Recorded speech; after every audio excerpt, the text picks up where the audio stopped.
proud and incredibly excited to present to you our vision of a ballpark. The first look at what could be the Tampa Bay Rays' future ballpark drew a big ovation from the crowd. New renderings of the stadium unveiled today depict a state-of-the-art ballpark that left city leaders gushing. So I think they really nailed the design. I mean, this is like a first date. You know, now we have to decide whether we're going to fall in love.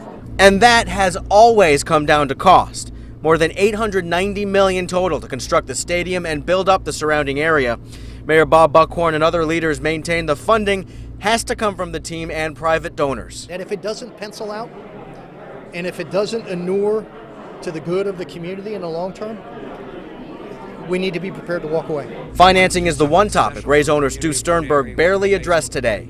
As far as the money, we're going to be dealing with all the local authorities and everything, and everybody pulls together to get this done, and we're going to work our way through it. About a third of the stadium cost came down to the roof. It would not be retractable. The plan is to make it fixed and translucent. It was clearly the right choice. And why was it the right choice?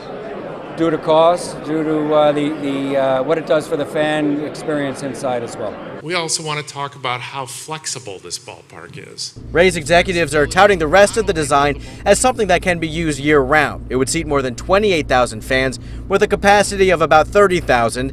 That would make it the smallest stadium in Major League Baseball, and the ballpark is designed to flow seamlessly into Ybor. And further, there may not be an area in the region, and it's my suspicion in the entire country, that is more ripe for the kind of economic injection a ballpark can provide than Ybor City. We can be the catalyst that accelerates the growth of Tampa by decades.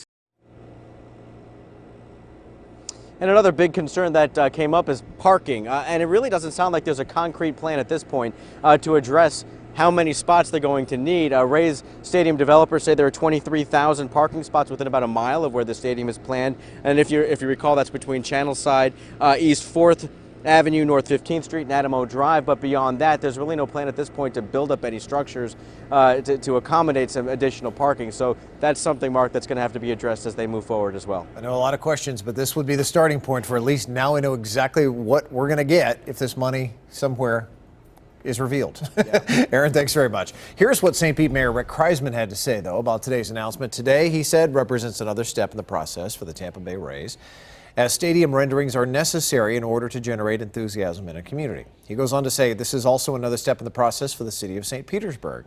We are continuing to plan for a future both with and without a stadium on the Tropicana Field site. Further, he says, I encourage all fans of the Tampa Bay Rays to enjoy the exciting product on the field as the Rays organization and stakeholders in Tampa and Hillsborough County work toward a resolution.